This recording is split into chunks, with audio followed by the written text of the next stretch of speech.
the other day, but Boeing is making a deal to sell planes to the Iranians. Great. Everybody thinks that's tremendous, right? What's so tremendous about that? Let's think about what's going on here and the incredible irony of President Obama's foreign policy.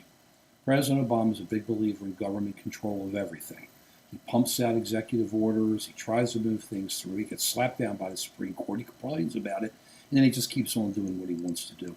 So he believes in government control. They stop mergers, whether they're right or wrong. They just stop them. They get involved in everything. They try to bring in Exxon on climate change issues. I mean, what are we talking about here? We have government censoring the through the Department of Justice, the words used by the terrorists in Orlando. Let's censor it. Hey, this is America. Who cares about the First Amendment? Let's censor. So the president believes in all this kind of stuff, total government control. Yet, when he wants to engage with countries like Cuba or Iran, which are tyrannies, he engages through business, through capitalism. What an irony.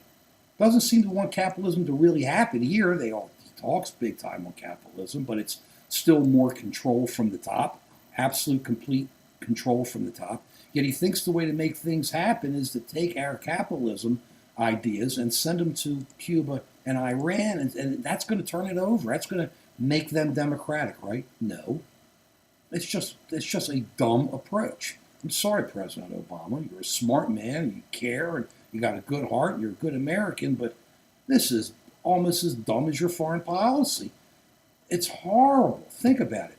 All we're doing is making those who are in power, the tyrants who are in power, stronger, because now they can make money and they can keep themselves in power for a long time. And they're not going to become our friends, and they're not going to become our allies. And all we're going to do is turn off our allies.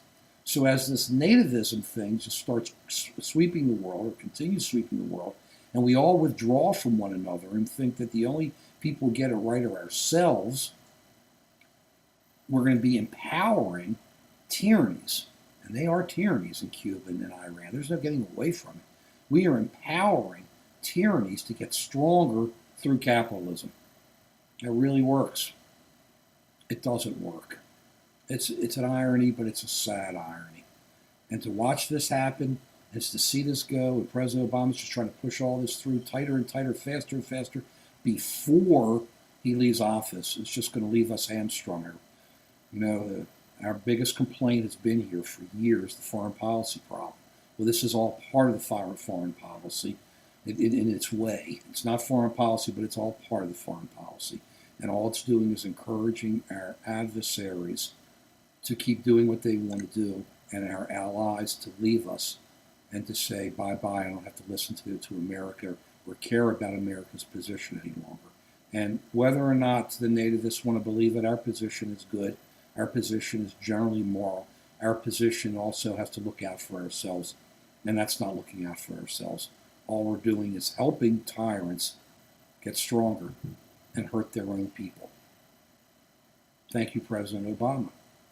And please, watch the irony, see the irony, and please like us here, or give us thumbs up, and follow us on Facebook on Just an American Citizen where we get posted.